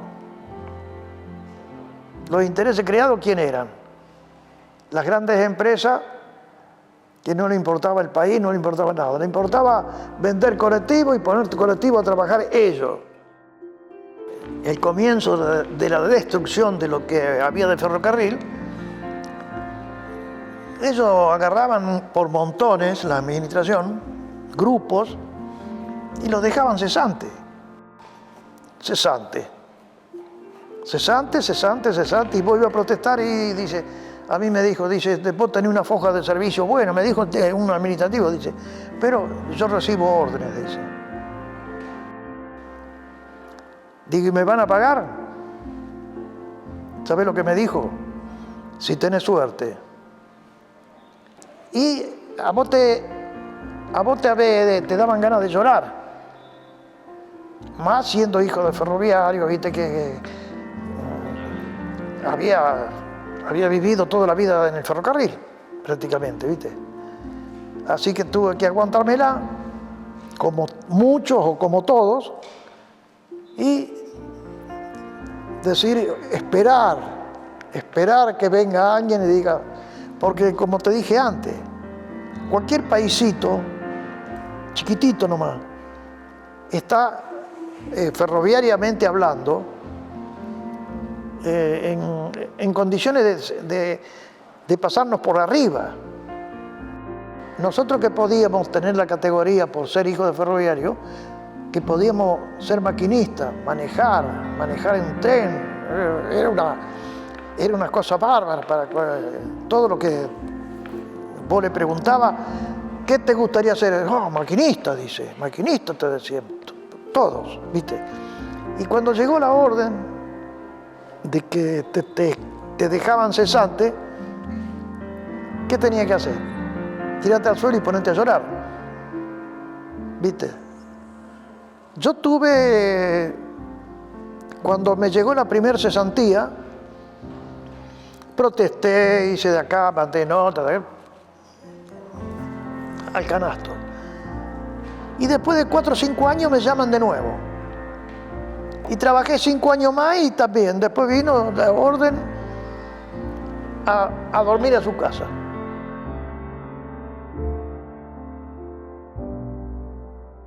Esa la tomé con más, ¿viste? Con más... No hice tanto drama. Porque en estos 5 años que había estado ya de cesante, digamos, yo hice mi trabajo, alcancé a trabajar bien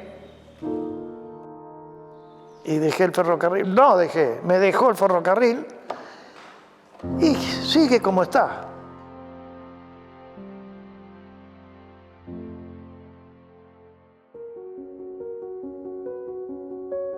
Sí, con mucho gusto. Voy a ser ferroviario con mucho gusto y muchas ganas de entrar y avanzar cada vez más. Los padres buscaban que se casaran con una chica ferroviaria. No sé, era un orgullo, era qué sé yo, lo llevo adentro, veo pasar los trenes. La vez pasada cuando vino el tren ese de pasajeros, me junté con unos periodistas de Rosario que me hice amigos que paraban en el Hotel América ahí. Y te digo, se me caían las lágrimas, como ahora. Qué sé yo, estoy un poco emocionado, pero contento de haberles podido contar esto.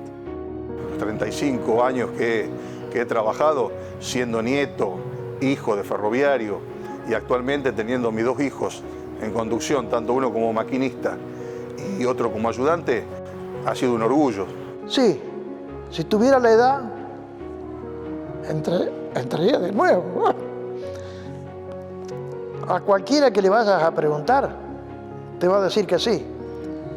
Yo entraría por ese orgullo que uno tenía de decir ferroviario. Si la edad me volviera atrás, volvería. Pará, ¿por qué? No, la verdad que me emocioné cuando comencé a hablar de lo que es el ferrocarril en sí, ¿no es cierto? Que volvería a hacerlo si los años me volvieran hacia atrás. Yo siempre viajé, yo nunca estuve fijo en algún lugar. Siempre me llamaban, salíamos de viaje, pero la familia sabía que uno estaba trabajando. Bueno, volvía tal día. Para mí ha sido algo muy bueno, muy bueno. Y como dije antes, si volvería a los años atrás, volvería a ser ferroviario.